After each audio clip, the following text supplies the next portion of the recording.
We're live. Hello, welcome to Thing of Reading News, episode number 142. In the chat, there's nobody. I'm shocked. Oh, Well, you gotta give it some time.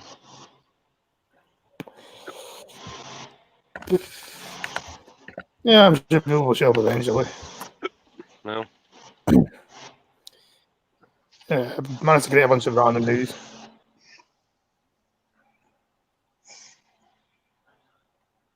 That's always There's been fun, Thunder. though. Yeah, he's always here. Yeah.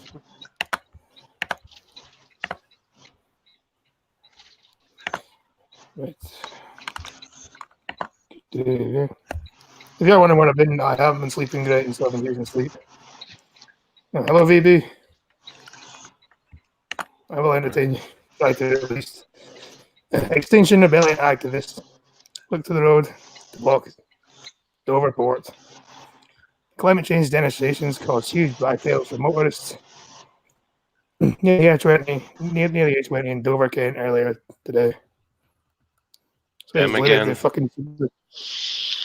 Yep. I assume this is part of the climate strikes that happened yesterday. Remember them? These are the same fools that like glued themselves to the globe at Epcot Center or some whatever, wasn't it? Yeah, now they're gluing themselves to the middle of the road.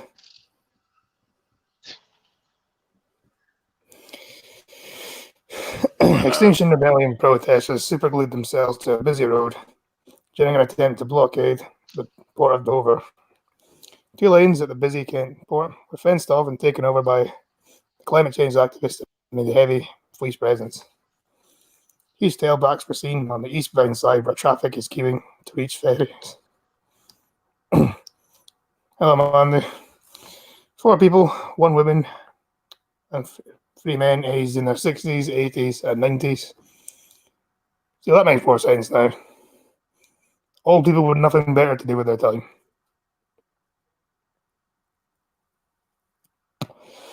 That's what this sounds like to me.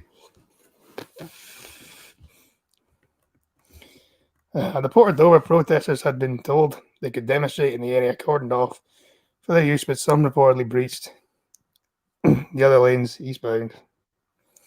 One activist on a megaphone announced that a protester in a mobility scooter had already been arrested. See, just why? Jade Evans posting on Twitter said carnage in Dover. They superglued themselves to the A20. The amount of police cars they have here to remove them is causing more pollution than Hashtag Extinction Rebellion. Did they impound the scooter? I don't know. Oh, look, human speed bumps. Hello, Chadwick. Is it bad that I say we should run them over? I mean, if some of them are in their 80s and 90s, they haven't exactly got much left to live anyway. Mm-hmm. You might as well.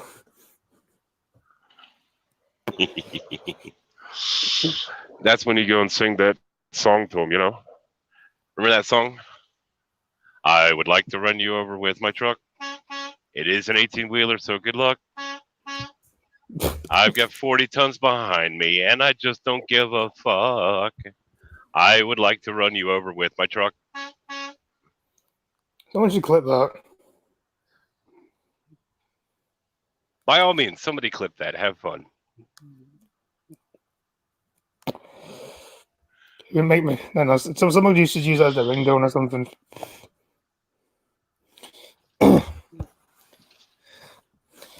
Yeah. Activists began assembling near the ferry port this morning ahead of a planned blockade at 11 a.m. Sounds like the clashes I fought a lot can be heard blaring out of a speaker set, with live music expected later as part of the demonstration. Why are they in whiteface?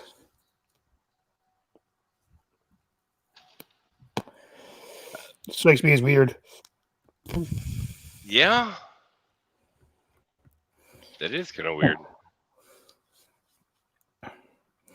Flags and signs adorn the seafront railings with slogans like "Rebel for Life" and "Climate Breakdown Kills."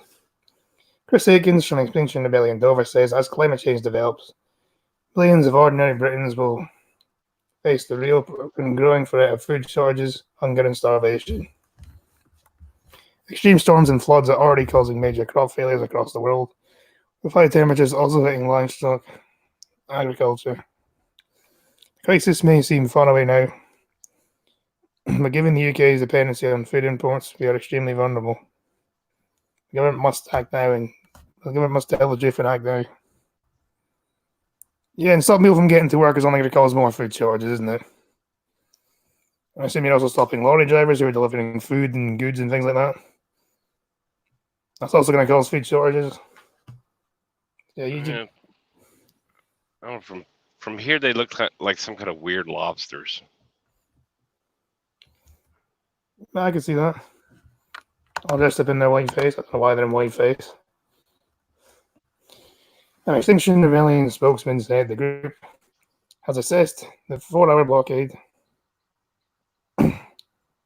between 11 a.m. and 3 p.m. will not cause any disruption to vital supplies such as medicine. I'm going to disagree with that one. Like for the reason I explained earlier.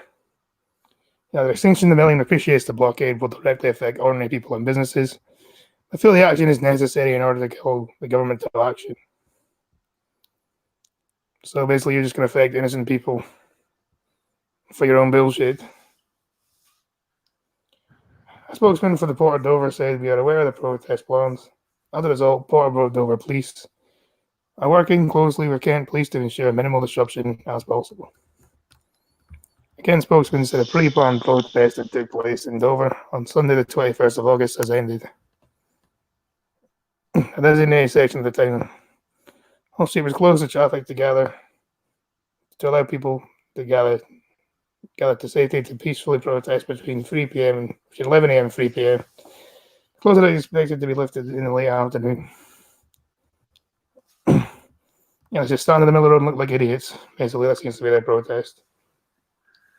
You know, they're supposed to be, if they're supposed to be doing all this for the whole save the planet thing, they never think about when they're blocking all that traffic, how much exhaust is coming from all the cars just sitting there. Yeah, and even more pollution because, and the police cars that come to arrest them and stuff would cause even more pollution. Yeah. Didn't think this through, did they? I don't think so. Disruption has been kept to a minimum, with majority of attendees staying within the designated area. A brief closure was enforced on the A2 Jubilee Way after 11 a.m. due to a small group of people obstructing the carriageway, and they were removed safely within around 15 minutes. Cause and effect. Yep. It's like, also, if you're standing in the middle of the fucking motorway, I think you deserve to get fucking mowed down. Yeah, that's what you deserve. Traffic moving in and remain flowing throughout the day, with some levels of expected congestion. 10 people have been arrested on suspicion of public order offences, and they remain in custody as inquiries continue. Chief Superintendent Andy Pritchard from Kent Police said disruption and protest has been kept to a minimum due to the work on our officers and partners. The force is grateful to everyone who has cooperated with efforts to ensure the rights of the protesters and the wider public were respected, and it is pleasing we haven't seen levels of disruption greater than what could have reasonably been expected. I was told not to play in the street, maybe they missed that. Yeah, they probably did. Yeah, don't play on the road. Wait, what? You know, it's kind of a basic thing. Mm-hmm. Don't be a road bump. Play on the road, you get back on. That's your own fault.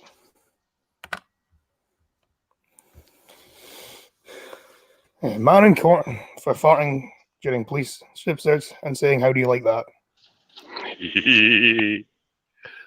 Stuart Kirk, 28, broke wind as he bent over during the search after being arrested for cannabis possession in Aberdeen, Scotland.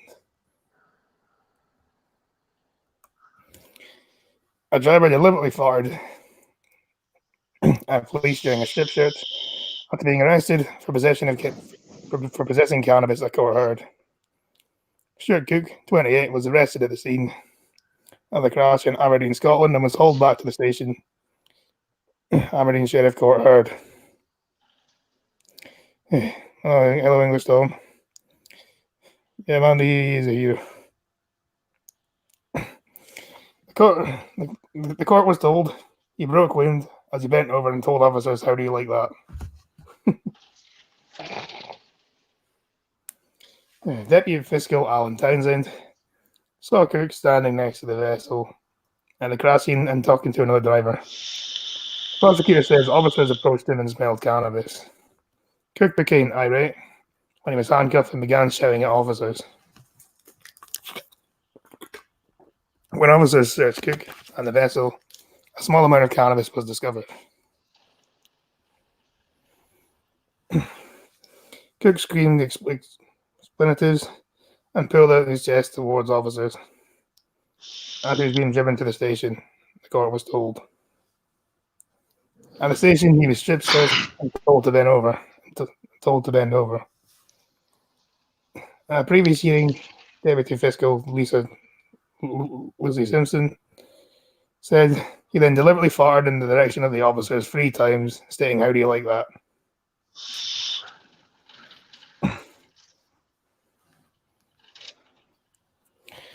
Cook of Stonehaven, Aberdeenshire, that doesn't surprise me. He lives there. Previously pleaded guilty to possession of cannabis. He pleaded guilty to behaving in a threatening or abusive manner by shouting and screaming aggressively, displaying aggressive body language. Cook also pleaded guilty to making a rude remark towards police and intentionally flatulating in the direction of police. Really, so they gave him an extra chance just for farting on them. Fair enough. Well, they wanted to look. He figured might as well employ another sense at the same time. Yeah. Make another smell to drown out the smell of weed. Mm-hmm. And defense solicitor Laura Gracie said her client had been involved in a minor traffic accident. She said he had been smoking a cannabis joint at the time and felt police overreacted in the way they dealt with him. He became increasingly upset with them and acted in the manner libeled. Sheriff Ian Wallace ordered Cook to carry out 75 hours of unpaid work. He was given a caution for possessing cannabis. So yeah, don't fart on police again. Yeah. Intentional flatulence charge. That's amazing. Yeah, I've never heard of it in my life, but there we go. It's a new one on me. See, it would have been more fun if it was like, I don't know, gaseous attack or something.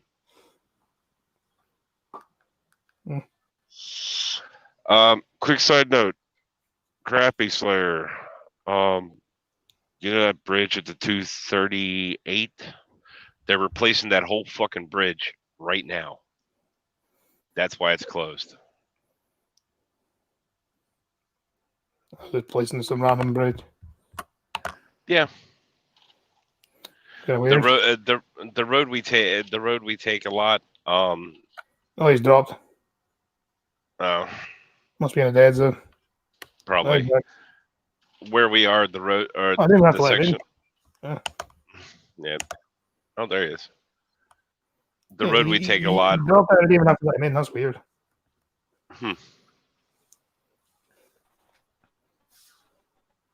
Maybe it Yeah, chirped yeah. and just came back. I don't know.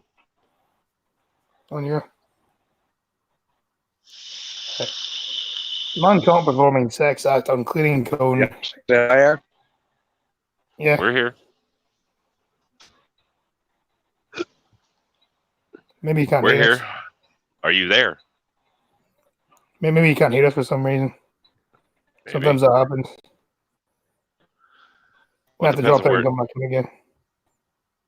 Well, it depends on where he is too. So Anyway, man caught performing sex act on clearing cone in Wigan train station. Uh, uh, so where's that cone you got? It's Not at that train station? nothing incriminating, but I'm gonna incriminate myself here. 2 seconds.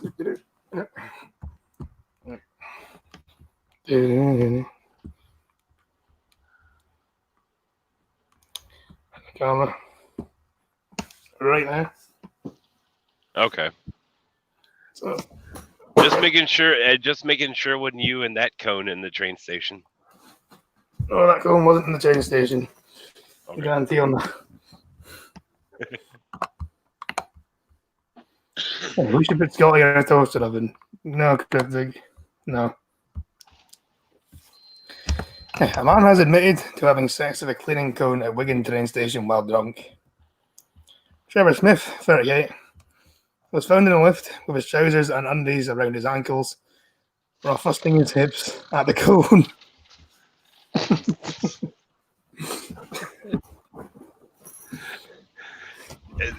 Someone just had to one up you, didn't they? I'm glad he went up to me.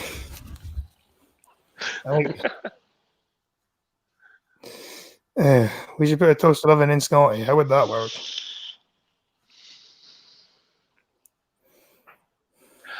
I don't know. I'm just sitting there thinking, this is one guy that if y'all are walking around somewhere, he says, "Man, will you look at the cones on that one?" Not necessarily talking about a girl. Up my arse. Cryptic, my arse is an exit only. Nothing goes up my arse.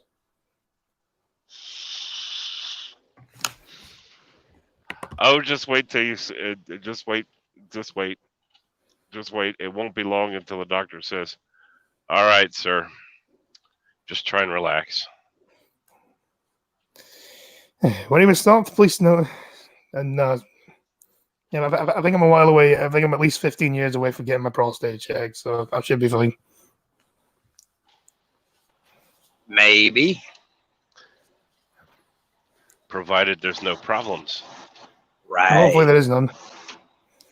They found my problem at 35.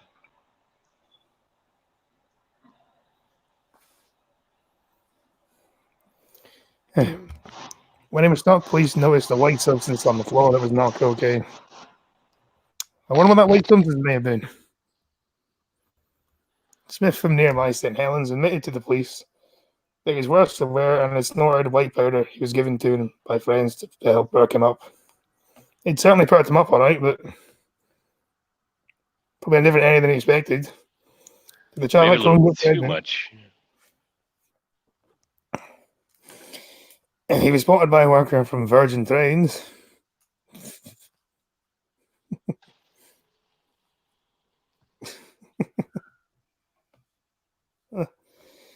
Oh, at 9:30 p.m. on April the 14th, who had been asked by a colleague to meet him at the train station lift.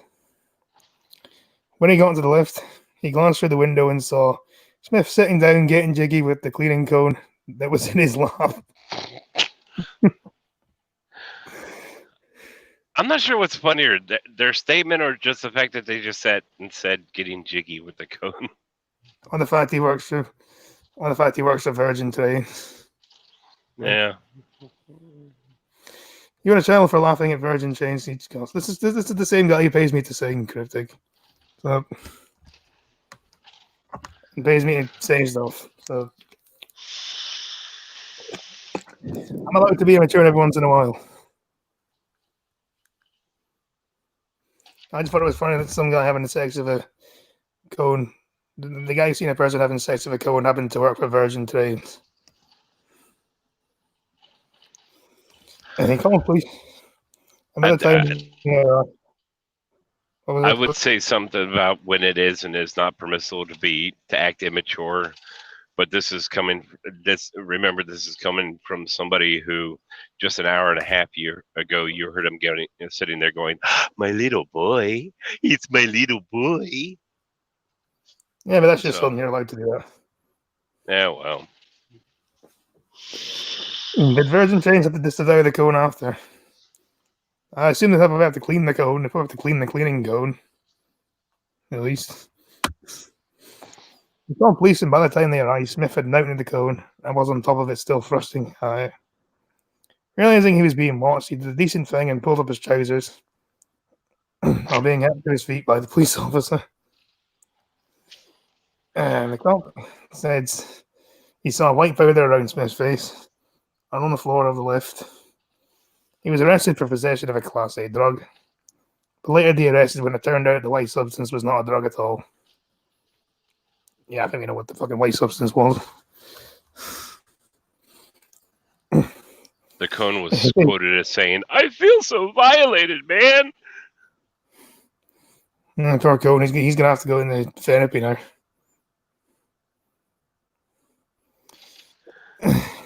Instead, he faced charges of outraging public decency. Smith later expressed regret and said he understood how the situation could have been interpreted. He said he'd been out drinking with his friends when he got into the lift. He was on his own in a locked room. Yeah, that's no reason to fucking fuck a cone, is it? Smith, he got some cone head. Smith, who had previous He comes from France.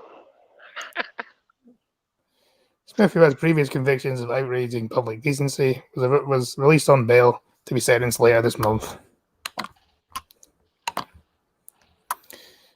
Yeah, that's something.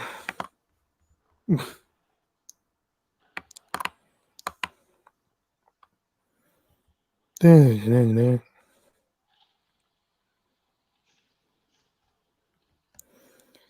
here we go.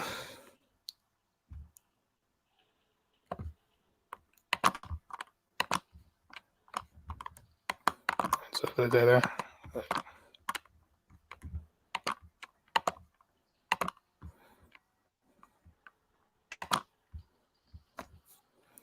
A law firm branded totally racist for advertising apprenticeships specifically for black students. Well, they kind of are. Yeah, it is. I mean, either way you look at it, if you look at it, you're excluding whites and Asians, or you're simply hiring black people based on their race. So either way you look at that, that's racist. You know, it's nice to see somebody finally calling them on that. Yep. Lee Day is looking for 6 black students of Afro-Caribbean heritage who completed their A-levels in London to a good grade and want to become lawyers without going to university. Couldn't you just done that to everyone? Why do they have to be black?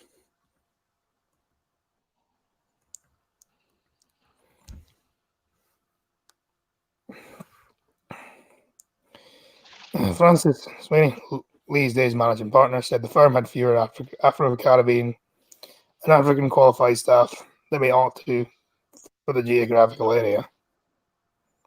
Well, maybe people of other races were better at the fucking job. Maybe they wanted the job. You know?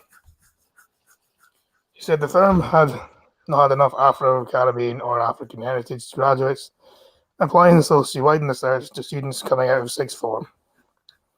And sixth form is basically the last year of school in England, I think. Keep it on. I don't know how the English one works. Scotland's was different. The company has since gone under fire and has been branded racist over its public discrimination. Lee Day tweeted, "Lee Day are looking for 6 black students of Afro or Caribbean heritage who completed A-levels in London to a good grade, and he wished to train as solicitors without taking the university route." They were immediately met with backlash, as many thought the firm's tweet was discriminatory. Well, technically, yes, it is. Well, no, is this legal if they ask for 6 white people? Would this be classed as racist? Yes, it would. On the other hand, what about Jews, Muslims, Asians, poor white kids, any other minority? Totally racist. One said racist, nothing more, nothing less. Because I think even if I was a black person to win for this, I think I would feel a bit offended that I'm only getting hired based on my race. Nothing else. And Yeah, their entire career will be haunted with that. Yeah, because that's the thing. You can be genuinely a good lawyer, but the thing is, you can actually be genuinely good at what you do. But just if you went through this program, you're automatically just going to be tarred with that. Mm-hmm.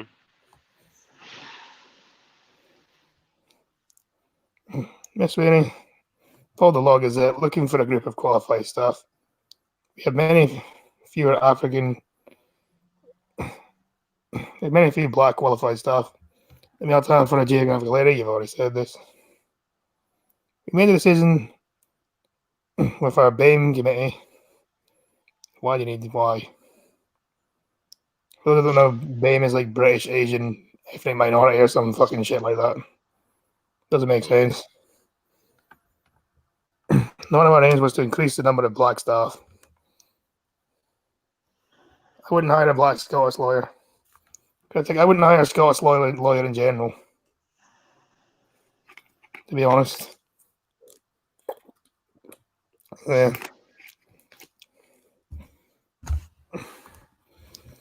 because we're in agreement and the demographic is not what we would want it to be, and we want to do something positive. The firm said it consulted with employment specialists to ensure advertising for specifically black students wasn't against the Equality Act. Under the positive action provision of the Act, employers can address lower participation or underrepresentation in the workforce. Black, Asian, minority, ethnic. Either way, it's still stupid.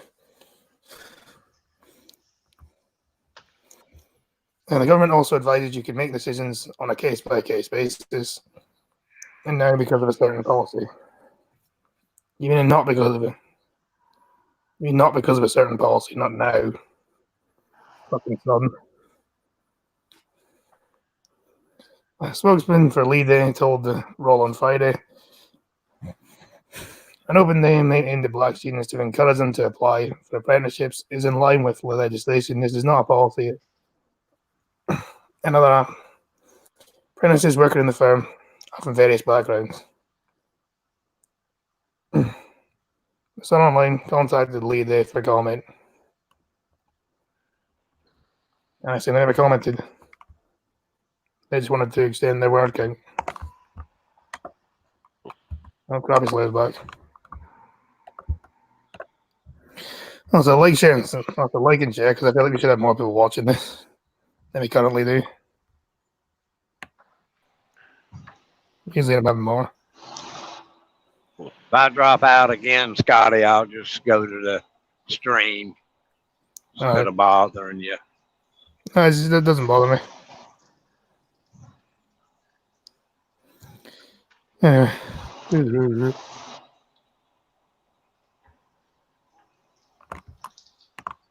See, this I thought was stupid. This is what I thought was stupid because it doesn't make sense to me.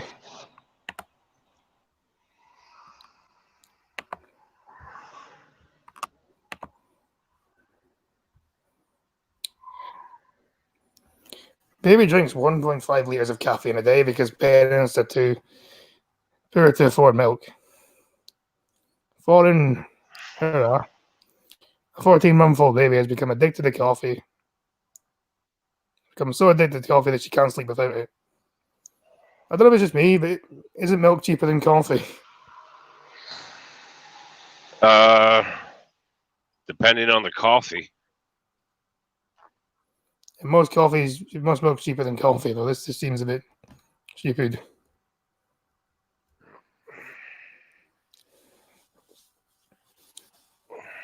I find inconsistencies. I have questions. I have doubts. Doubts about what? Who the hell would have thought to feed their child coffee, for one? Yeah, you think if you were short on money, you'd buy like juice or something, or just water. Yeah. Feed them water. Coffee doesn't seem like a good idea. No. Give the baby your boob man. Give the baby your man boob milk. No. What is it? Actually, I'm not even going to ask that question. An Indonesian couple feeds their 14-month baby 1.5 liters of caffeine a day because they cannot afford milk. It has been reported. Foreign from the Tonro Lima village in the Polewali Mandor Regency has since the age of 6 months been fed 3 bottles of sugary coffee as parents admitted. Their £1.14 daily wages are too scarce for them to afford anything nutritious. See, why don't you just feed them water? Why don't you just feed the kid water or something? Sound like mama dried up. Then again, they say they can't afford anything nutritious, so I assume mum can't lactate because she's not. Yeah. I assume getting a proper diet.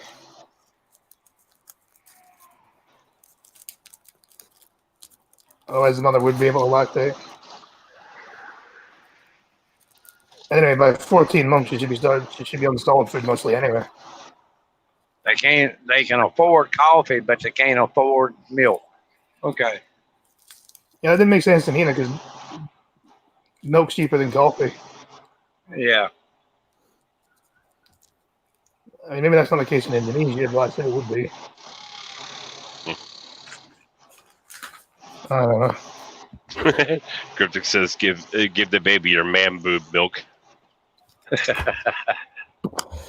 know, I read that. Fucking cryptic. Yeah, they're allowed to use their coffee, so it's cheap there. Ah, that makes sense. That'll be why then.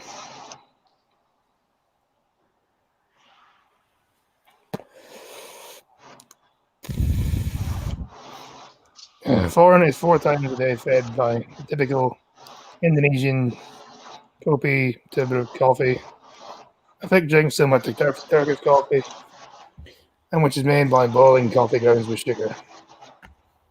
Speaking to local Indonesian reporters, I bet it's Safar Fudin and Anita, whose home is based in the West Sula, the foreign province of Indonesia, said they've been forced to feed their baby coffee despite the NHS warning coffee is not a suitable drink for toddlers. Well, Indonesia doesn't have the NHS, so that's probably why.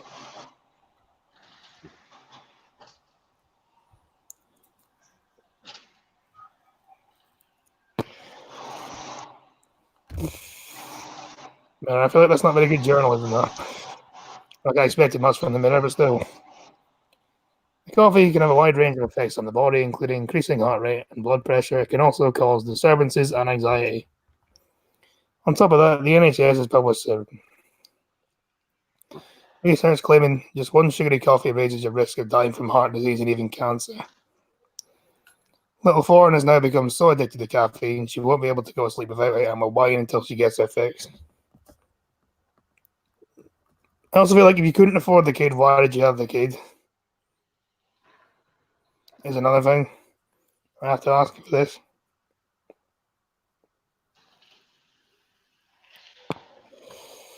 I mean, if you knew you couldn't afford to feed your kid properly, why did you do it? Why did you have a kid? Publicity. Then the money would come in for get them the proper food and all, probably. Well, I assume with this article, they're going to get paid for the article, and I assume people are going to feel sorry for the kids, so they're going to give money to the family for this. Yeah. People who read about it, so I don't know. This article is all over the shop. Yeah, I kind of expect that from the Mirror.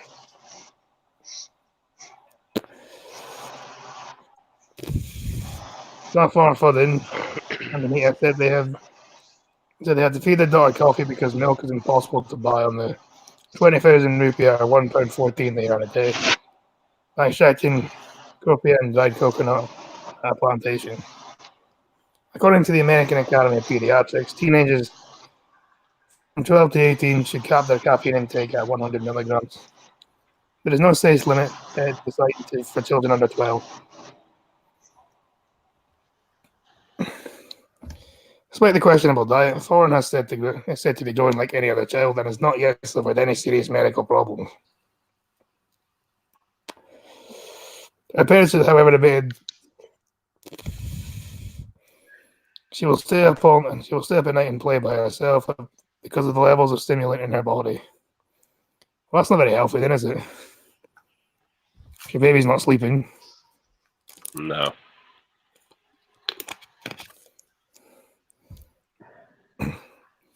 Officials from the Po Valley Mental Health Agency have reportedly paid the family a visit since it made the news, delivering milk and cookies to them while cautioning against the danger of feeding their child so much coffee.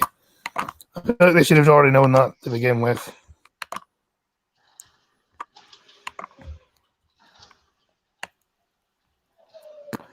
Fucking idiots.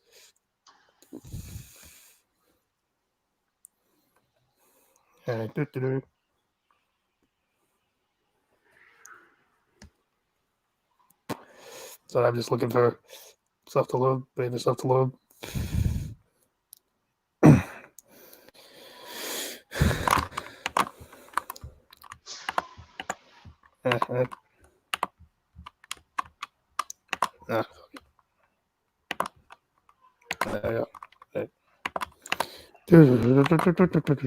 Like I say, I've got that article. I've just got doubts on. I mean, that's throwing red flags up in my head. I can't say why, but it is. Gay shop owner called Puffy Prig and vile hate mail saying his hand shouldn't be near any food.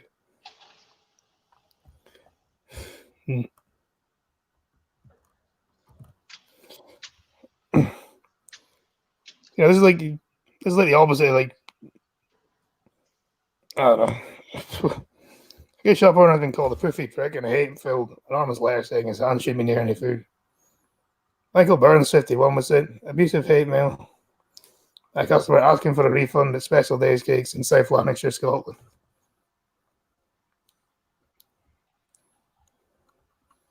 Dear Bruce, if I had known you were fucking gay, then I would have given your shop a wide. Another fuck. The honest letter was handed to a member of staff yesterday morning, and Couples loves the hunt for the right. It said, "Dear Proofs, if I had known you were a fucking gay, I've given your shop a wide berth. I'll be returning my money back because I don't want any of your hands near any of my food. You should be shut down."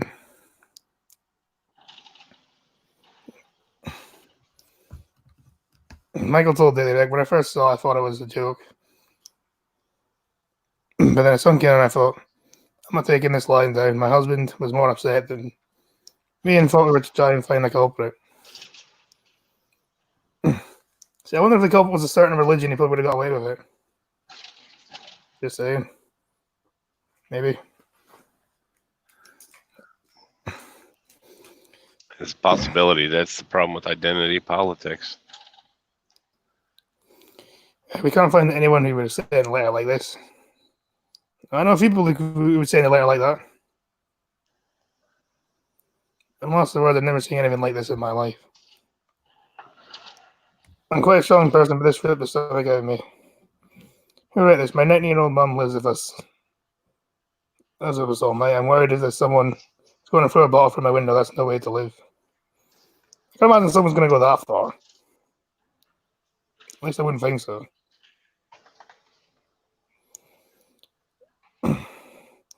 Police Scotland spokesman said we can confirm this complaint was received on Thursday, the 19th of September, and inquiries are ongoing into this hate crime. Should this really be considered a hate crime? I mean,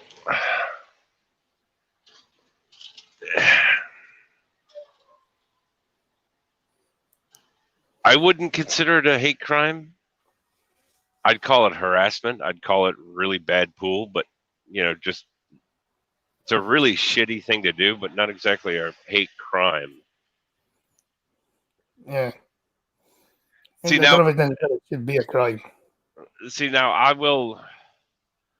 I'll throw that at the caveat to where over in the U.S., a hate crime is not a crime in and of itself. It's not a charge. A hate crime is a modifier to where if you're convicted of one crime and they can prove it was,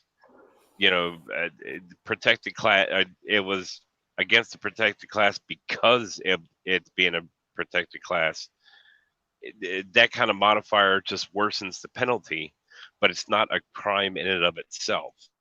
You can call somebody a dirty word all you want, and it's not actually a crime.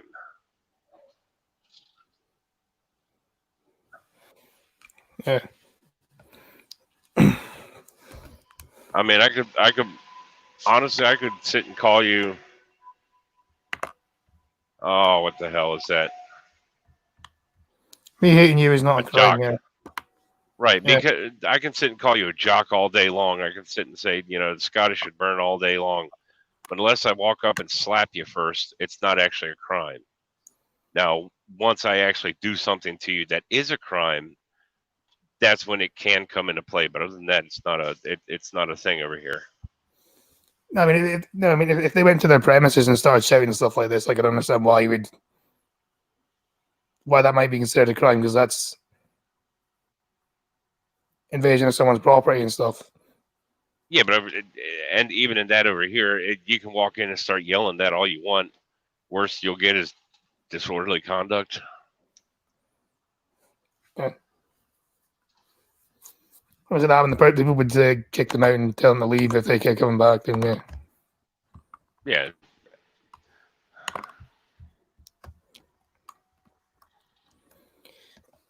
New restaurant branded racist after banning clothing, backwards hats, and beanies to deter black diners. Ooh, the chop pot, huh? A new restaurant has been branded racist after bosses ban baggy clothing, beanie hats, and sunglasses after dark. See, with these things, it's always people complaining about the racist ones. They're just projecting it onto other people. It's like, because they're saying that black people just dress like that. That's a stereotype. That's stereotyping. Yeah, who's the more Well, racist? Who's the more racist? I mean, if it is from a racist thing, who's more racist? The people who ban that particular type of clothing, or the people who automatically assuming only blacks or only people of color are the ones who wear that kind of clothes? Yeah, or that's the only clothes they wear. Yeah. There's a restaurant getting ready to open in Baltimore that's going through the same thing. Stupid. The Chop Tank came under fire because it opened posting a strict dress code online.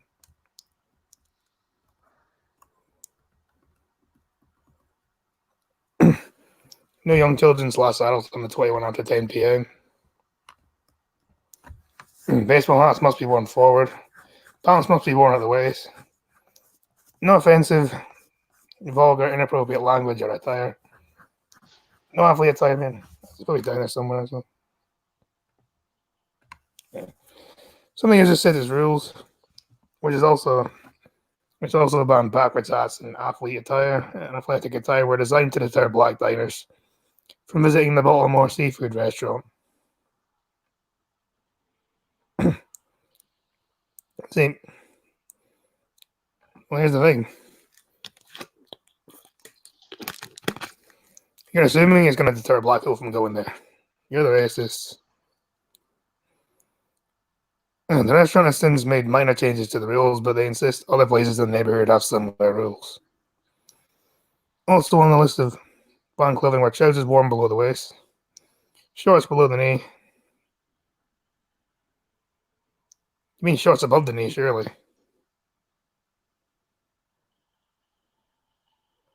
Because surely shorts below the knee doesn't make sense.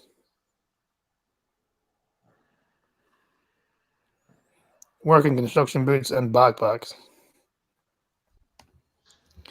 The Chop Tank founded itself in a social media found though when journalists offer Eric Thomas tweeted a picture of the dress code sign. He claims he was then blocked by the restaurant after asking to explain it's blatant discriminatory dress code. No show has been on any baggy ones. Right. Thomas said the restaurant later unblocked him, but didn't answer his question regarding their clothing rules. See, with blatant discrimination, they'd be like the signs they used to have, where it said like no blacks, no Irish, no dogs, or something. That's blatant discrimination. Whereas this is just you're not allowed these kind of clothes. A photo of the sign was shared on Sunday by photographer Jim M. Guardano. I ban Scots in my restaurant. Is that all Scottish people, or is that just me? I'm cryptic. Do you own restaurants? Serving your Vietnamese food. So, according to the logic of these people, then, according to them, I'm black. Yeah, because I have been thrown out of restaurants for wearing work boots. I've been thrown out of restaurants for carrying a backpack in with me.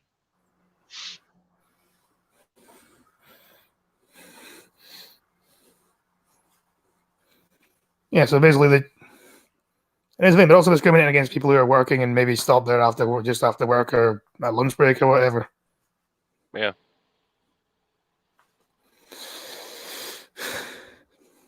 Yeah.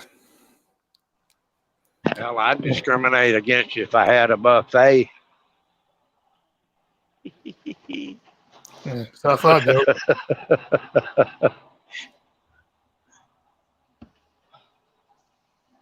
Yeah, just have a sign up in the back just saying, "Don't feed this man." Yeah. Yeah. Oh, I know a Chinese restaurant we used to go to with a guy. When he walked in, they did not like to see him coming because he'd eat every clam and crab leg they had on the bar. Yeah, was it one of those all-you-can-eat places? Yeah. I think it's bad if you get thrown out of an all-you-can-eat place. Yeah. I think most of the all-you-can-eat places in the U.S. at this point have time limits. You know who I'm talking about, Trucker? A certain, yeah. I think I know. Yeah. Somebody who we worked with in a previous life. Yep. That went to work with somebody else. Yep. Yeah.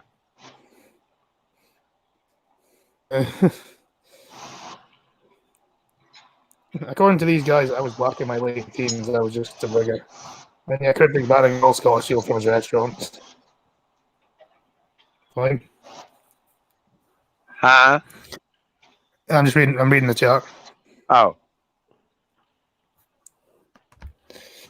But the restaurant defended its regulations, insisting other restaurants in the area use the same dress code.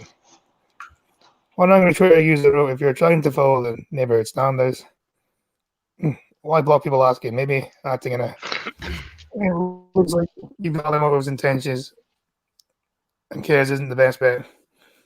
I agree. They probably shouldn't have blocked the guy. Because I would just went, yeah, if you're thinking we're blocking black people for this, then you're the one being racist by thinking black people always dress like this. Yeah.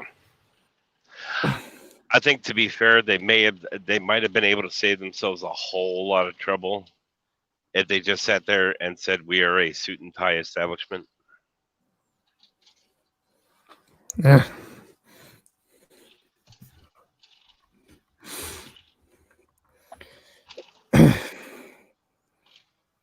The Chop Tank has now made some changes, allowing athletic wear until 10 p.m. Excessive baggy clothing has now been changed. The pants must be worn at the waist. Also, religious exemptions to brownless headgear and changed strictly prohibited house rules. A section mentioning enforcement at the manager's discretion has been omitted. In a statement, Atlas Restaurant Group, which owns the Chop Tank, said many other places in Baltimore have stricter dress codes. In fact, Disney has its own dress code, as does the M&T Bank Stadium and the Baltimore City School System. It's important to the environment and experience that each institution is to create, whether a learning or a dining environment. The company employs more than 1,000 people, 2/3 of whom are ethnic minorities. Yeah, but that doesn't matter, does it? You're still racist. Mm-hmm. And we spent more than $1 million on local entertainment, the majority of which were minorities. We have the most diverse and inclusive customer base in Baltimore. Diversity is inclusion is incredibly important to our company. Standard corporate bullshit there, then. Mm-hmm. Always the way.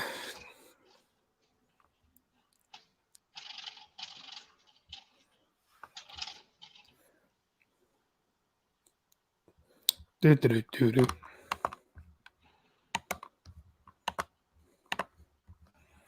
Do, do, do, do, do, do, do.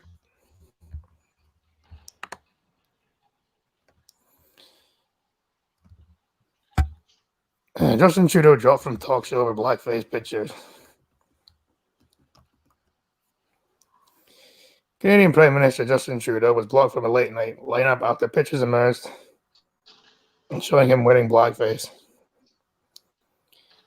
He was due to make an appearance on NBC's A Little Late with Lily Singh. But if you've ever seen clips of that show, it's fucking terrible. Don't watch it.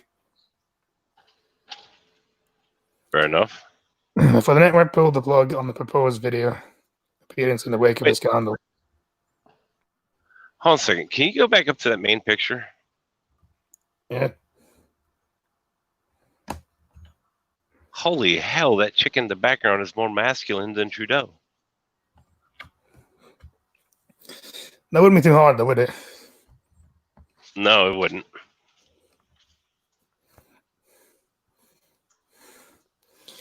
NBC confirmed there were no plans to invite him back on the show, which is the first to be presented by women of color, the Independent reports. Of course, they had to mention that.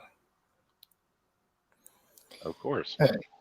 The league leader had taken part in a pre-recorded clip filmed on Monday, wishing the Indian Canadian host good luck.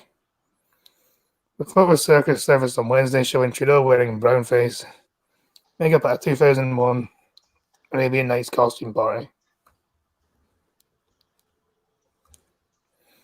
I'm not in the business of saying, criticizing someone for something they did 20 years ago, but at the same time, he probably did the same thing to someone else. And so therefore, doing that doesn't exactly make him look good. And he was doing a bad job of that to begin with. Mm-hmm. Speaking to the reporters on the campaign trail ahead of the election next month, Trudeau said, "I should have known better, but I didn't, and I'm deeply sorry for it. I'm going to ask Canadians to forgive me for what I did. I should have done that, and I take responsibility for it. It was dumb. It was a dumb thing to do." Two more photos came to light after the apology, prompting the PM to ask media questions. He cannot remember the number of times he's worn blackface. He probably does, but he's too ashamed to admit it because he's a politician. That's why.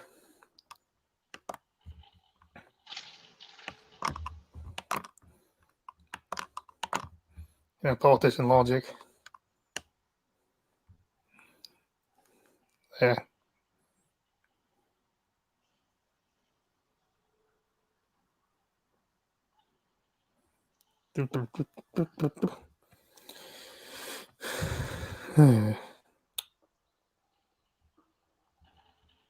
As it look like.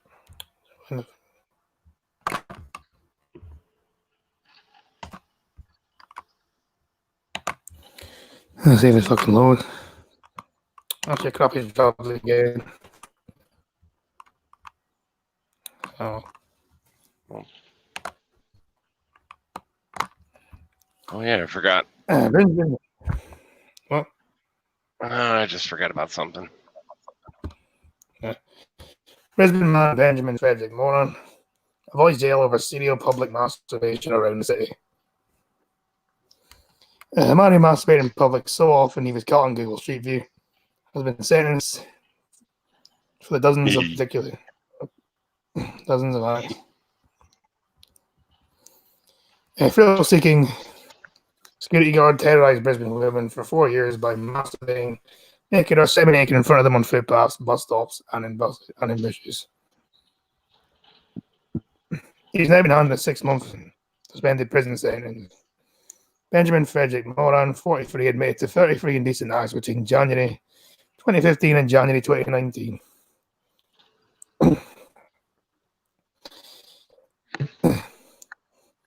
Half naked or fully naked, he posed on footpaths, hid behind bushes, sat in his van and masturbated as women walked past or stood by at bus stops on streets.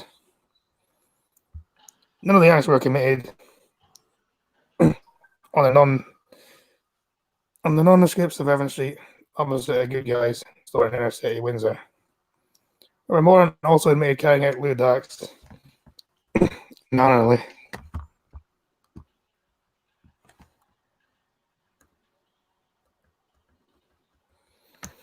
Magistrate Belinda Marin says Moran selected his 2 primary locations for the passing footpath because he could not conceal himself. On each occasion, he hid behind a tree. Oh, fucking shut up. I say you shut the fuck up, that's what I say. Fucking stupid thing.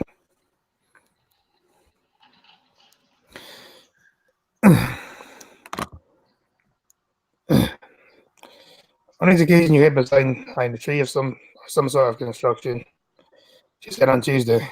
You waited, and then as young adult women approached, who was by herself, you then removed yourself from the coverage and began masturbating. Alright, you're watching my stream because I think my fucking chat's just stopped. Brisbane Magistrates Court said Moran went to great lengths to avoid detection. He often tried to change his clothes, remove signage from his business, from his car, and donned the hat and glasses where he committed the acts. One of the particularized incidents involved the woman who noted there was a minor place on the tree, which would seem to allow you to see he was approaching. He stopped moving.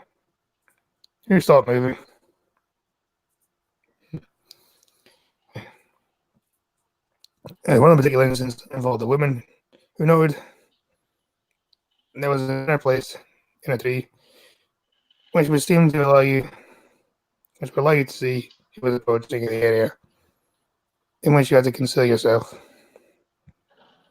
The court heard Moran felt compelled to seek the rust of pleasuring himself in front of women who randomly encountered him in public places. Wellington prick. Hello, gorgeous. I mean, that's a bit. Could you just done like what was that comedian's name? He like consensually told women to walk in front of him or something. Louis C.K. Yeah, you should have just done what Lucas Louis C.K. did. Kind of consensually. If you wanted to wank in front of women instead of just finding some random women getting his cock out and wanking. You know. There was no verbal or physical contact, but many victims were frightened and anonymously called Crime Stoppers. A psychological report found Moran suffered compulsive inhibitionist disorder. He can be aroused by the prospect of women seeing him masturbate, but not the prospect of contact with them. Okay then. Is that his excuse for wanking in public now, is it?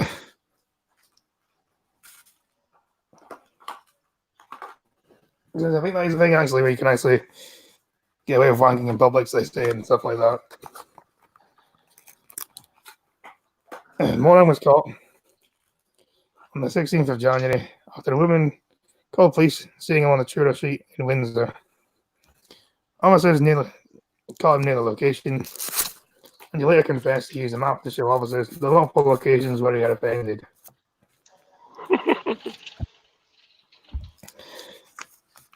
You know what's bad if you got a list of literally everywhere you've wanked in public. This led to 23 charges. After they were able to cross-check previous reports of his behaviour, and they later added 10 further charges. Miss Miriam sentenced Moran to 6 months for each of the 23 charges, suspended for 2 years. He was placed on probation for 10 other charges. Yeah, don't wank in public. That's not going very well if you wank in public.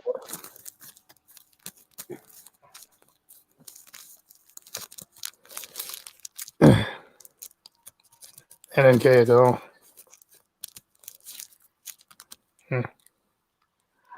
Yeah, I'm just getting my cigarette.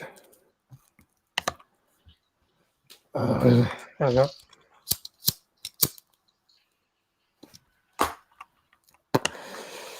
Yep.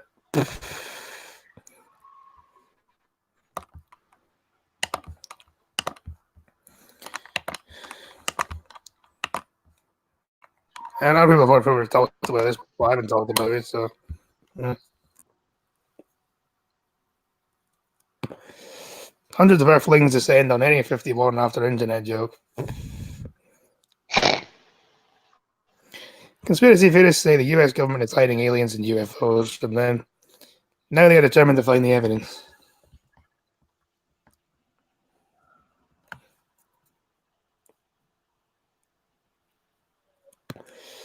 An internet joke to storm Area 51 and see them aliens has drawn hundreds of people from the city's government facility.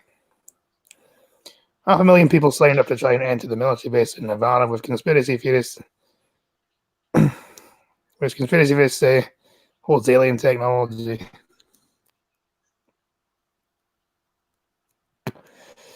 They're hiding mutated Scottish people there. No, you know that cryptid. It's bad when they. There you go. It's bad when even the people who came up with the idea of the raiding Area 51 is just sitting back going, dude, it was just a joke. Yeah. Do not storm a military base, morons. Yeah. I think the only one was arrested though, and it was a Canadian. Yeah, because he pulled it out and had a pee.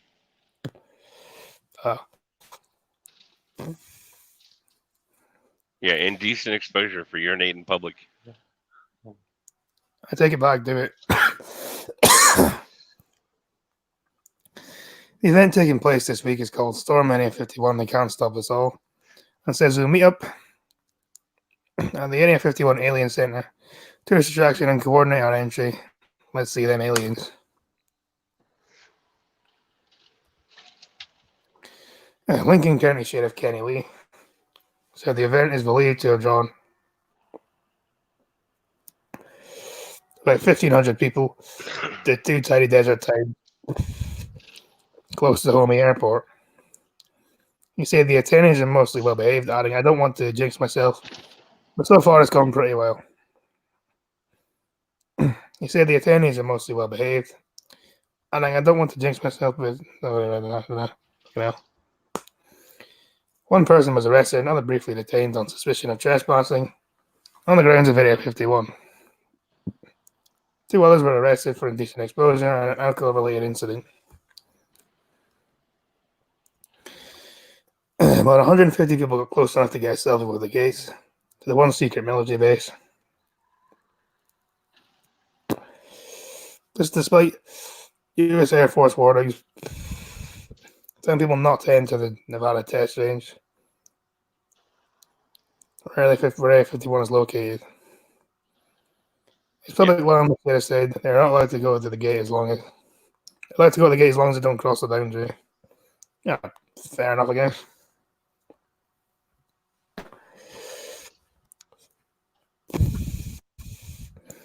A makeshift festival has been set up in Rachel, the Nevada town closest to Area 51, which has long been subject to rumors involving aliens and UFOs.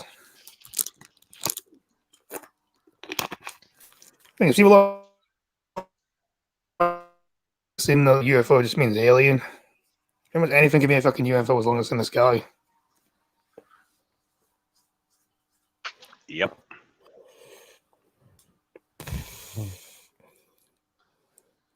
And half the time it's stuff like planes and balloons and stuff. Yeah, that's I mean that's the whole point of the word is unidentified. It means we don't know what the hell it is. I'm hoboting. Am I roboting?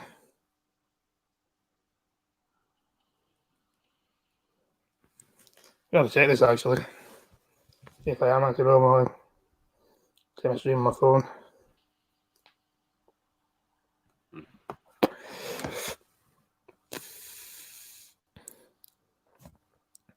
I'm fighting now apparently. Yeah. One attendee, Daniel Martinez, said he was drawn by the idea of crowds more than the base.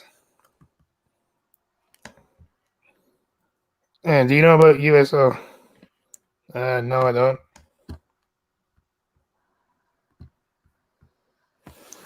Mr. Martinez. Unidentified submerged object. It's an underwater thing. Mr. Martinez, who drove 6 hours from California to get there, said here's a big open space for people to be. One person starts something and affects everybody with positivity. Anything can happen if you give people a place to be. No serious incidents occurred. No serious incidents connected to the event have been reported at either Rachel, Heiko, another town close to Area 51. Michael Ian Bonner, a University of Nevada psychologist who researched pop culture and paranormal activity, called the events a perfect blend of interests in aliens and the supernatural government conspiracies and the desire to know what we don't know. Mr. Bonner said people desire to be part of something, to be ahead of the curve. Area 51 is a place where normal, ordinary citizens can't go. When you tell people they can't do something, they just want to do it more. Eric Hill, a Lincoln County emergency manager overseeing preparations, said he believed the authorities could handle 30,000 visitors in Rachel and Heiko. One neighbor was worried about the trouble. Foreign Arnu said it will get cold at night. They're not going to find what they're looking for, and they're going to get angry. Earlier this week, 2 Dutch YouTubers apparently wanted to film the Area 51, pleaded guilty to misdemeanor trespass and illegally parking. Govert Sweep, 21, and Ties Grosner, 20, were arrested on the 10th of September in a car inside the Nevada National Security Site near Mercury, more than 20 miles from Area 51. They were sentenced to 3 days in jail and had to pay nearly $2,300, £1,800 each in fines. Yeah, nothing really happened there then, did it?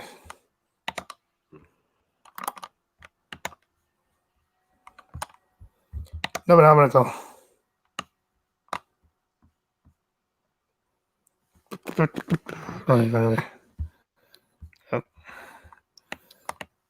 Oh, fucking hell.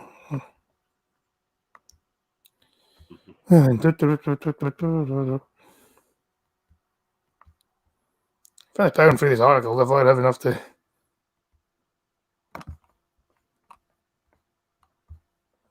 Alright, come on, do.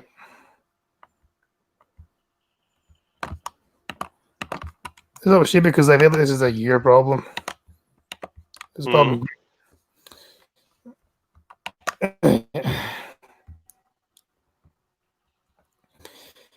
Being foul free by choice doesn't make being the only one of my group of friends any less isolating. Well, if you don't like the isolation, why did you choose not to have kids? Hmm. Chucker is upside down. Yeah, he's always upside down. Yep, story of my life. If you're on social media, I'm sure you haven't missed any recent. Haven't missed the recent wave of back to school photos, blazers, shiny shoes, pigtails, and bobs. Each time the obligatory photos are posted, I know it's not my day for Facebook. I take a step back and wait for the newsfeed to balance again. I shall never be the person to add a photo instead. I live on the periphery. I hang out on the sidelines. I often float in mute above conversations in person and on WhatsApp. I'm the only one in my group who isn't a mum. It can be isolating, especially when it's your choice. It's really more isolating if it's not your choice. Like if you wanted to have kids and couldn't have kids for whatever reason, that'd be more isolating.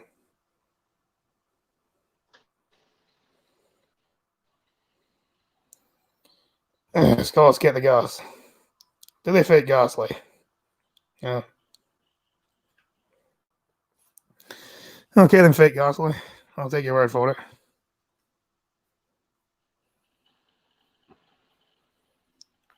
And to be honest, I don't know why Nightbot even does that.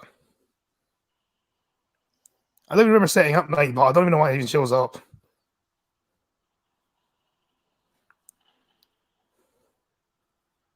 Okay, in Minecraft. Well, okay, Giga. At 42, I don't want to be a mum. As I've seen friends and family have their kids, and those babies turn into toddlers and teens. I wondered if that would be something for me too, but I'm sure now it isn't. And that leaves me as a non-mum surrounded by mums and mums chat. It's a strange feeling being on the outside looking in. Of knowing the intricate details of being a mum and from so many angles part of the discussion, but at the same time being completely left out of it. And then once that group to descend into mum chat despite being called things like dinner rather than MCT recently, I've considered saying please don't at me when the mum's chat is over. Yeah, parents have nothing better to talk about than the energy suckers we have created. I've noticed that a lot, yeah. No offense, but it's true. I'm sorry, but I actually enjoy playing with my son. So I don't mean I'm just saying, Yeah. I thought the parents talk about their kids a lot. I'm not saying it's a bad thing. I'm just saying,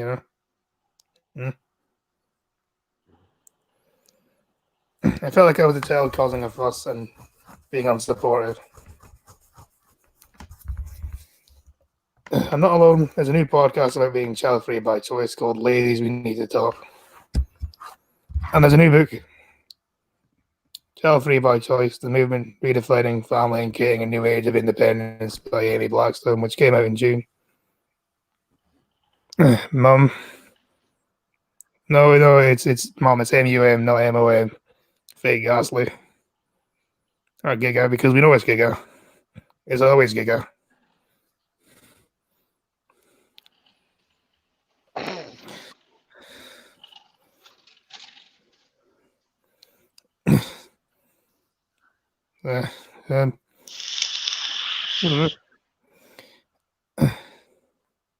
It's a joke. Yeah, I know it's a joke.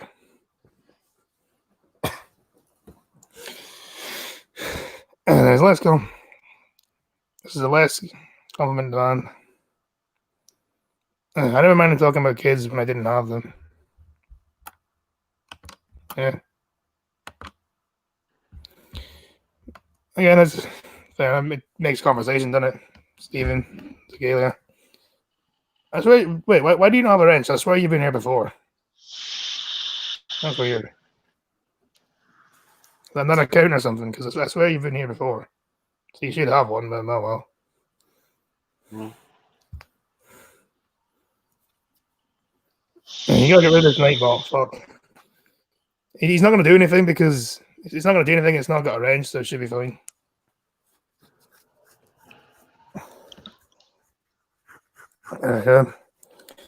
And this is a compliment or a demand for things to change. And more, I'm missing about how my choices have affected my position among friends. I cannot join with the ideals about kids waking up first thing or just mate having a mum ton. And I quite feel it sometimes, like I'm starting to ram a square peg into a round hole. Hanging with sentences such as my nephew did the same thing. Again, you can't really complain about this because you chose to fucking do this. This is your choice. Yeah. I think this is a woman in her 40s. So naturally, most of your friends are going to have had kids by now, probably. So yeah.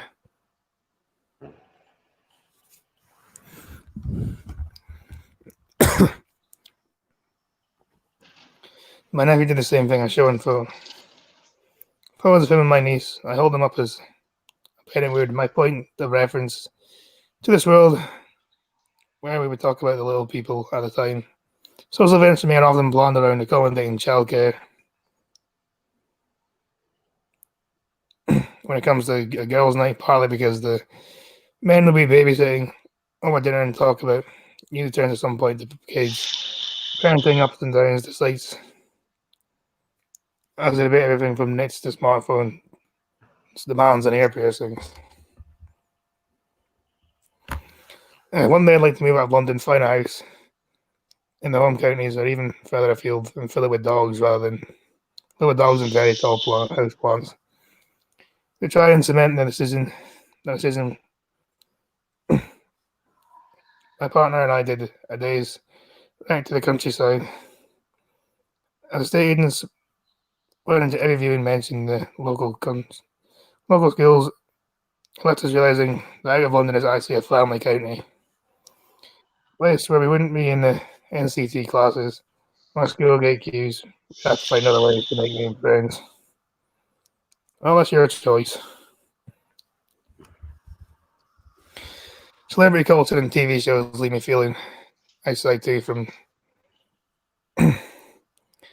those who care about motherhood being like no other.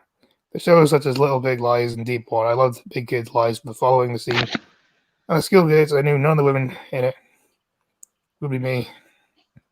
And well, what is the? I feel like you're just trying to make yourself a victim out of absolutely nothing. And James, you're like, isn't there? This is all woe is me. My decisions are bite me on the ass. Yeah, you chose to do this at the end of the day. Mm-hmm.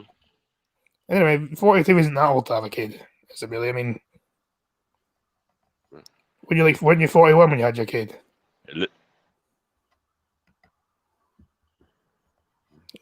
You were 40 when your kid was born, weren't you? Weren't you in your 40s when your kid was born? Yes, it's not that I'm trying old, to remember if I was 40 or 41. Yeah. No, it's not. My wife was 34.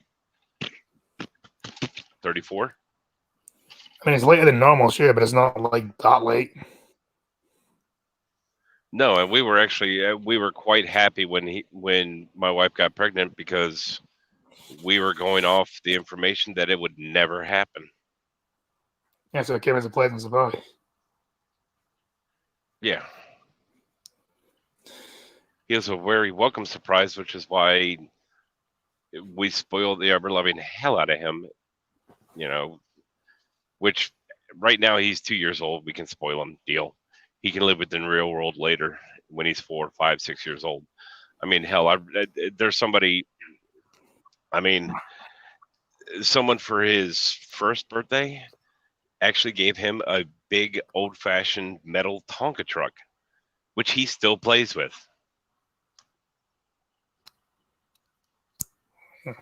So, And James Woodwright isn't dead, but that's good to know. I still love to talk about my nieces and nephews as well as friends. And then we were children, so what? Exactly. I also remember to like the stream. Well, I got 6 likes. I do more than that.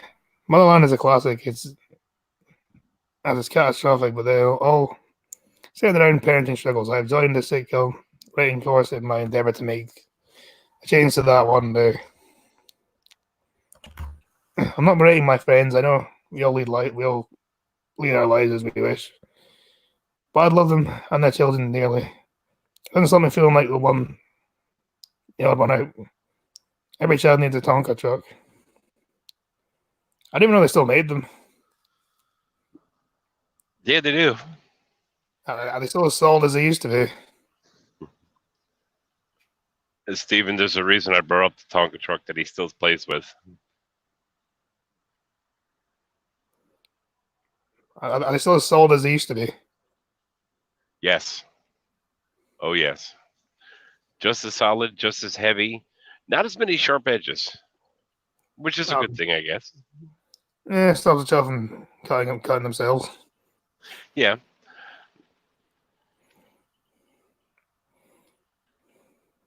The Tonka trunk that I had as a child, I would slice myself open with it almost daily. Yeah, see, it's probably a good thing then. And because it's my choice to be a mum, my choice not to be a mum, I feel like I have to keep quiet after all. I could have chosen to join their gang, right? Yeah, exactly.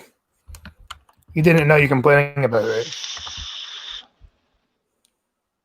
That's exactly what it sounds like. You can't say, "Oh, I didn't want kids, and therefore I never had kids," and then complain you don't have kids.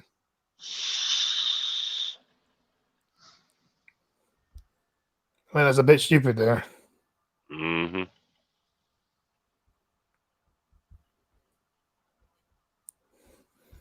Yeah,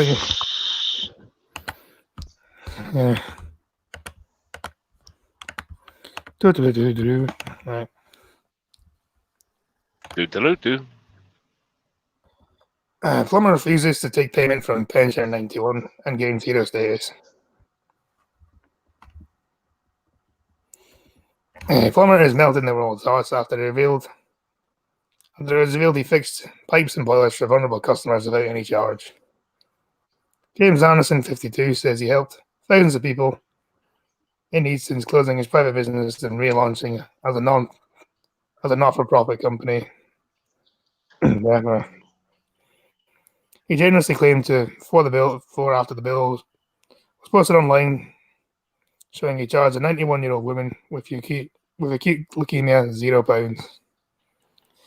The father of 5 from Burnley wrote, "No charge for this lady under any circumstances.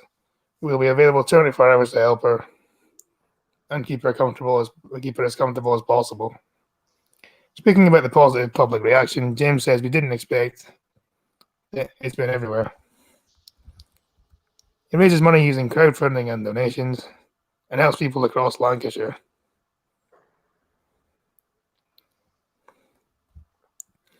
Well, it just shows there's still good people left in the world. Yeah. At least have your faith in humanity restored again, at least temporarily anyway. Humanity, no. This guy, yes. Yeah, James said he was inspired to wind down his private work and begin after seeing an old man poorly treated by another engineer. Since 2017, he has provided free or lower cost plumbing to those in need throughout winters. He claims the switch to a not-for-profit work has seen him fall into debts of around £8,000, although he insists the shortfall is under control. And hopefully it is. I mean, he's got a father of 5, so he can't exactly be in loads of debt, can he? Yeah, that's not a good thing. No. A lot of people close to me ask, "Why are you getting yourself in debt? Why are you doing this?" For me, debt is debt. I'd rather owe some money to somebody, another person, be alive, happy, and safe.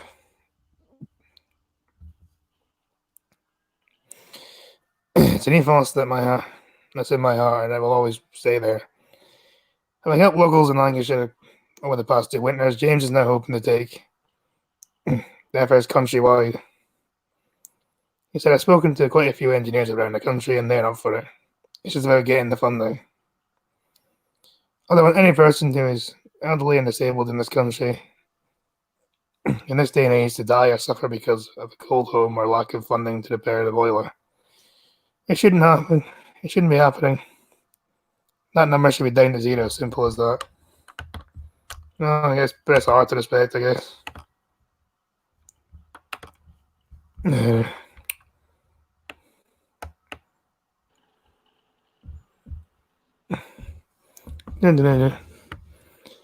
And fake America's here now.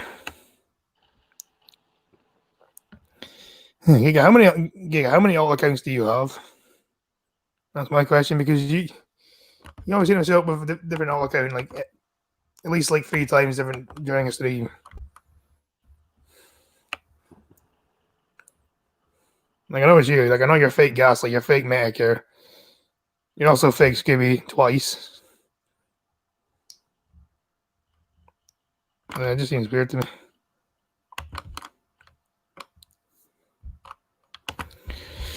That's probably gonna be the last article of the day. Let me close off. Okay. Thomas Cook asked for government bailout in funding race. Get fucked. So if you can't afford to fund yourself, you shouldn't be getting government handouts. Tour operator Thomas Cook has approached the government in an attempt to plug a gap in its funding. The travel company could fall into administration this weekend unless it finds $200 million in extra funds needed to secure its future. The BBC Business editor Simon Jack says if holidaymakers are hoping the government will save the day, they may be disappointed. Well, find someone else to book a holiday then. Yeah. A collapse would leave 100,000, 150,000 UK holidaymakers stranded.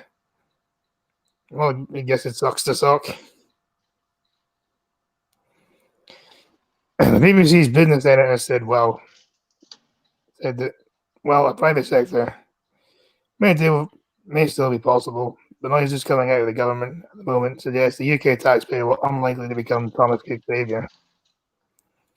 The troubled operator hoped to secure a rescue led by China's fortune this week, but the creditor banks issued a last-minute demand for the company to find an extra $200 million. The Civil Aviation Authority is on standby with a preparation contingency plan called Operation Matterhorn. The potential cost of bringing passengers is put at about $600 million.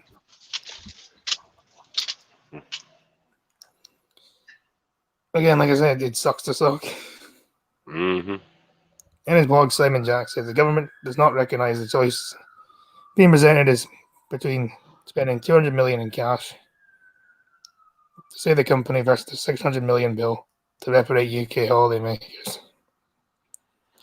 He writes to the government's understanding that most Thomas Cook customers will be covered by travel insurance or ATLO protection, a fund paid through industry levies. He also says the government's previous refusal to offer assistance to companies like Cali would make Thomas Cook very difficult in principle and in practice.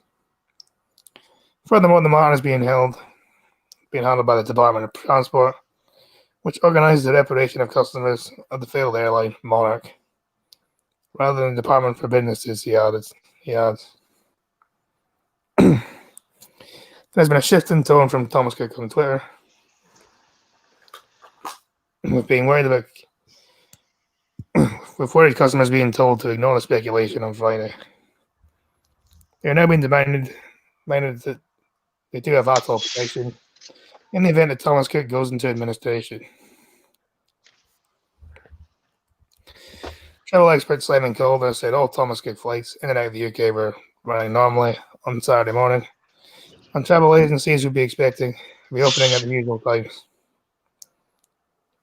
He said, while Thomas Cook remains an ongoing concern, albeit in terrible trouble, there was very little anyone was on Thomas Cook holiday and has been booked in the coming days. All we could do. Anyone trying to cancel holidays would expect to be giving a short shrift.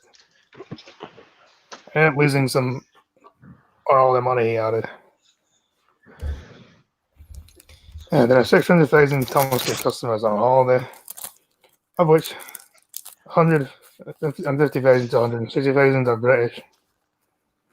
Thomas Cook, one of the world's largest travel companies, was founded in 1841 to operate 10 days trips, and now has annual sales of 9 billion. It employs 22,000 staff, 9,000 of those in the UK, and serves 19 million customers a year in 16 different countries. TSSA, Union General Secretary Manuel Cortez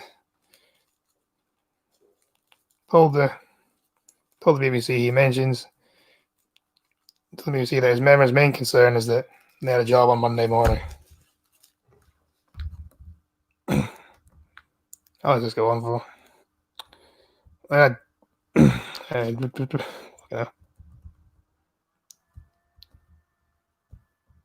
Oh, fucking hell. Fuck that one. I'm doing that. Professionalism, folks. We love it here. Say what? Professionalism. Peter Jackie Cunningham and her partner, train driver Angus McNair from Brentwood, Essex, booked a holiday to the Maldives with Thomas Cook for December. The luxury trip is to celebrate Miss Cummings' recovery from cancer. They put a £500 deposit.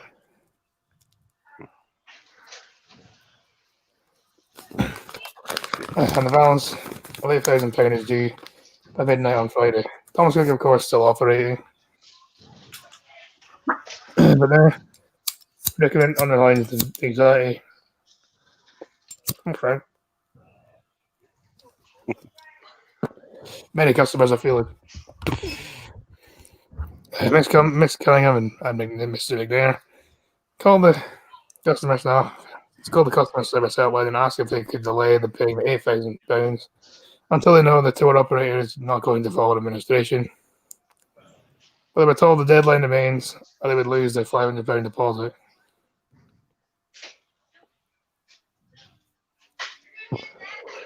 They were going to pay on debit card, but now I think we're going to have to pay on credit card if we go forward.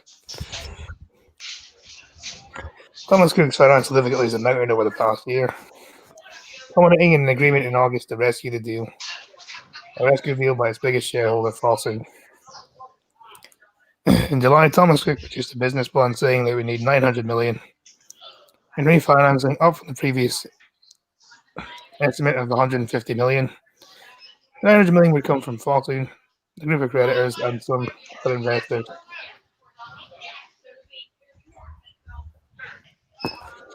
The group of lenders then commissioned an independent investigation. The financial environment required, as said, Thomas Cook would require 200 million on top of the 900 million already required.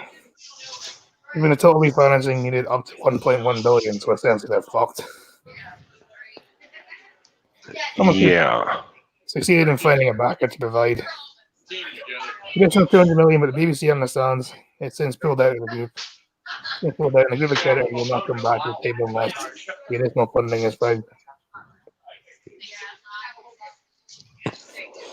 A final vote on the deal this week, due to take place this week, but has been delayed until next Friday, in the face of the latest demand for extra standby funding.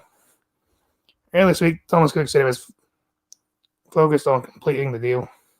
He is believed to be negotiating with his banks, pulling holes in Fosun in an attempt to keep the rescue on track. In May, the operator reported £1.5 billion loss for the first half of the year. Also recently issued pre-profit warnings and is struggling to reduce his debt.